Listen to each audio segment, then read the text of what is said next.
E3 2011.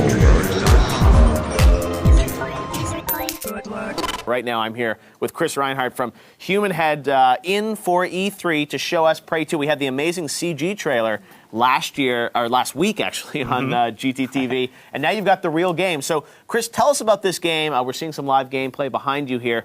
First question I think everyone wants to know is, you're not playing Tommy in this. You're not Tommy. Yes. Tommy's still very much part of the Prey universe, right. But for Prey 2, we want to explore a brand new part of the universe. Take you to, because like Prey 1 was about taking you to a place, to a world you hadn't really seen before, gameplay you hadn't really played before. Want to do that with the sequel, take you to a new part of the Prey universe. Right. So and no portals either, right? No portals. No These portals. are big changes, Chris. Big changes. You play a badass bounty hunter in a Blade Runner-like universe. It's really, really cool. So what are the links to Prey then? I mean, because a lot of people say, well, no portals, no Tommy, how is this Prey?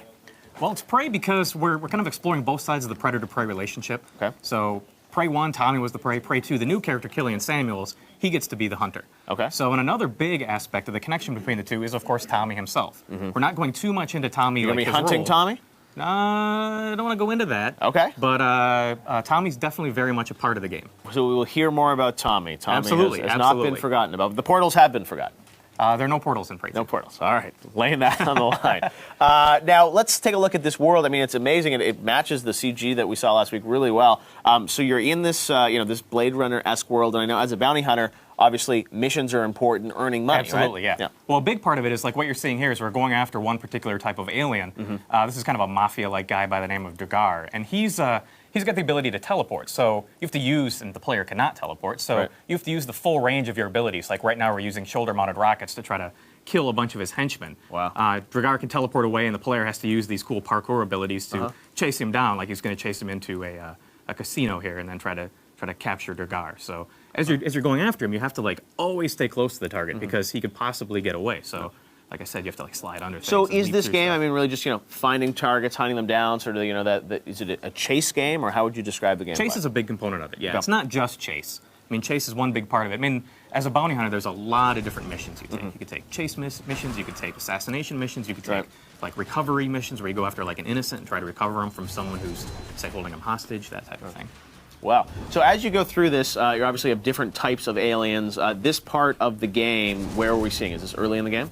This is maybe around 25% of the way through the game. So the players acquired like a whole bunch of different gadgets and gear and weapons at this point.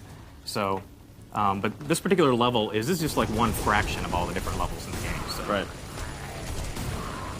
Lots of high-stakes action. Now, how do you acquire these targets? Or, as a bounty hunter, how do you get your targets? All the storytelling is done, obviously, in-engine, right? Yeah, there's a couple of different ways you get the targets. I mean, one of the main ways is by taking missions.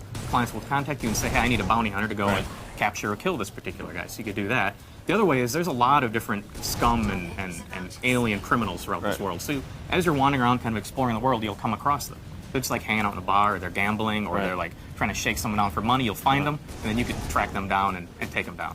So do you always have to take down the alien? You have to kill them, or are there different options about how you're going to You've got different options. Okay. You could capture them, you could kill them. Some guys are wanted alive, some are alive or dead, so you get to choose how you take them down.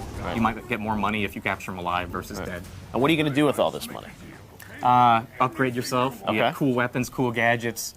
You can use it for bribes because there are various characters. Well, they might have information about other bounties.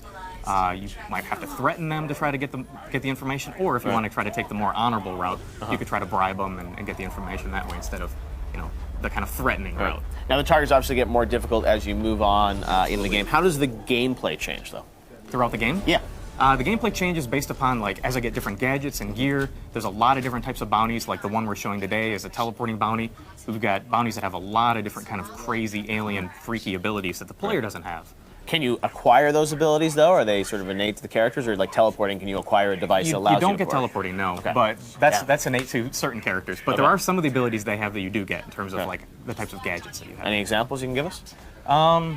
Not without kind of spoiling some of the gadgets we haven't revealed yet. Okay. So I'll give you the closest thing. The player gets the ability to get hover boots, so he can kind of hover around in different areas, and there are certain characters that can do that. That's cool. So you take down the bounty, and that's part of the reward. Not just dollars, but you get something cool, right? Yeah, you can get upgrades and gadgets and all that type of stuff. Well, fantastic. It's very cool. This is Prey 2, and it is coming out, I guess, next year, right? 2012? 2012 from Human Head. For what platforms? The big ones, PlayStation 3, 360, and PC. Awesome. Well, Chris, have a great E3. It was Thank great you. to see the Prey trailer last week, and pretty sweet to see the Great to game see you, right Jeff. now. We will see you again soon.